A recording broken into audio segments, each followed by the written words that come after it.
Welcome to Traveling Kangaroo. Today we're counting down the 10 countries that love Australia most. If you're curious which nations welcome Aussies like long-lost family, invest in shared projects and keep coming back for more. Stick around. This list mixes culture, commerce, sport, and everyday warmth. Let's dive in. Number 10. The Netherlands.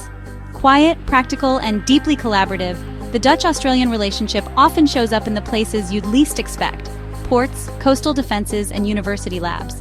Dutch expertise in water management and sustainable urban design pairs naturally with Australia's coastline and large-scale infrastructure needs.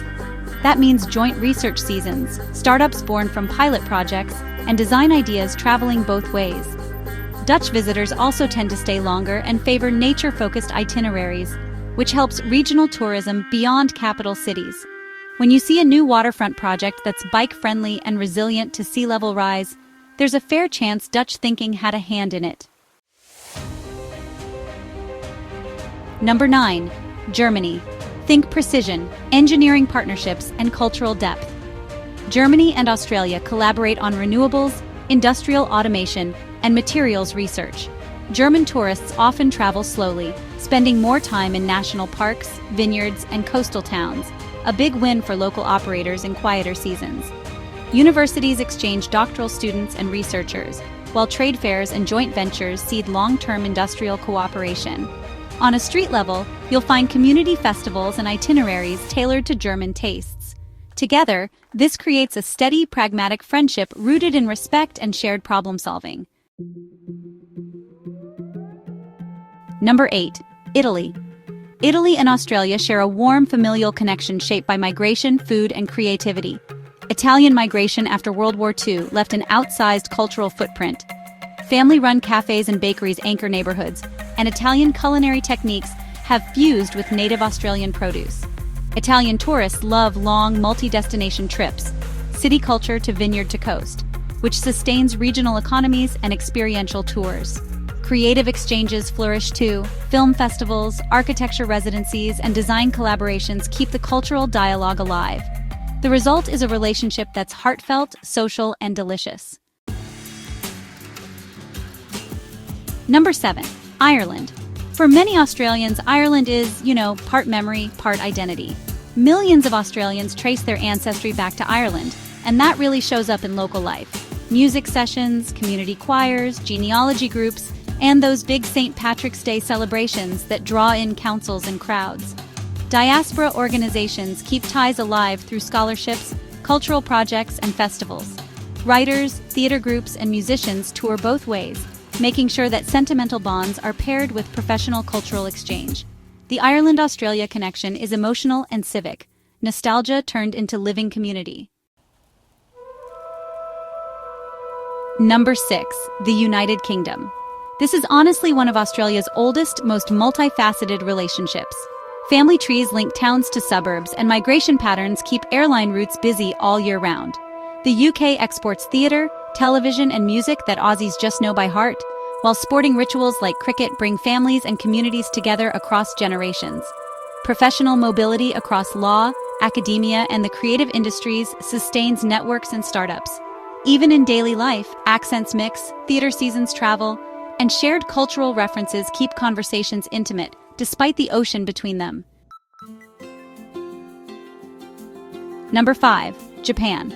Japan's ties to Australia balance pragmatic trade with, honestly, a vivid cultural curiosity.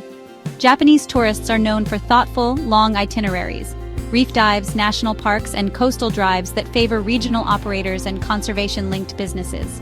Investment and joint research in resources, manufacturing, and renewables create jobs and technological exchange. Cultural flows are strong too. Japanese aesthetics influence boutique hotels and cafes, while Australian landscapes inspire Japanese filmmakers and designers. Personal stories, honeymooners, researchers on sabbatical, chefs blending techniques, show how institutional ties become, really human ones. Number 4. India. Fast-growing and future-facing, the India-Australia relationship is driven by education, migration, and entrepreneurship. Over 200,000 Indian students and skilled migrants study and work across Australian cities, supporting universities, hospitality, and local businesses. Diwali and other cultural festivals enliven neighborhoods and draw large community participation. Cricket remains an emotional connector, and migrant entrepreneurship fuels innovation and job creation in suburbs and tech hubs. Academic collaborations, startup incubators, and alumni networks turn temporary stays into long-term partnerships. Number 3. Singapore. Singapore treats Australia as a trusted, pragmatic partner. Two-way trade, finance, and investment flow heavily between the countries, with executives and entrepreneurs moving back and forth to scale ideas across the region. Defense exercises and training build institutional trust, while accelerators and pilot projects make Singapore a launchpad for Australian products in Asia. Cultural exchanges and family holidays keep the relationship personable. Professionals become friends, and business pilots often grow into long-term ventures. The connection is efficient, reliable, and geared toward growth. Number 2. South Korea. South Korea brings contemporary culture, youthful energy, and growing economic links to the relationship with Australia. K-pop, film, and cuisine have a huge cultural presence in Australian cities, and concerts and festivals, really pack venues. Korea's visitor numbers bounced back quickly, and a significant Korean-Australian community supports language schools, small businesses, and cultural events. Creative and tech industries collaborate, and cafes, fusion restaurants, and startup teams often reflect blended cultural roots. It's a dynamic, modern friendship that's only getting stronger. And finally, number 1, New Zealand. If any country feels like family, it's New Zealand. The connection between Kiwis and Aussies is daily, practical, and honestly, deeply personal. Short flights transform weddings, funerals, and weekend escapes into ordinary plans. Labor mobility and student exchanges keep professional networks fluid across cities like Auckland, Wellington, Sydney, and Melbourne. Rugby is almost a shared language. Music, film, and humor travel freely, and many households host friends and family from across the Tasman with barely a second thought. This relationship is the closest of the close, casual, affectionate, and woven into everyday life. Before we wrap up, let's look at the big picture takeaways. Different countries love Australia for different reasons. History, migration, trade, culture, sport, or shared challenges like climate and coastal resilience. Academic exchanges and joint research projects, especially in marine science and renewables, turn diplomacy into practical solutions. Tourism patterns matter. Longer stays and regional itineraries from certain countries help smaller communities and conservation projects. Diaspora communities and cultural festivals act as grassroots ambassadors, converting formal ties into everyday warmth. Which country surprised you most?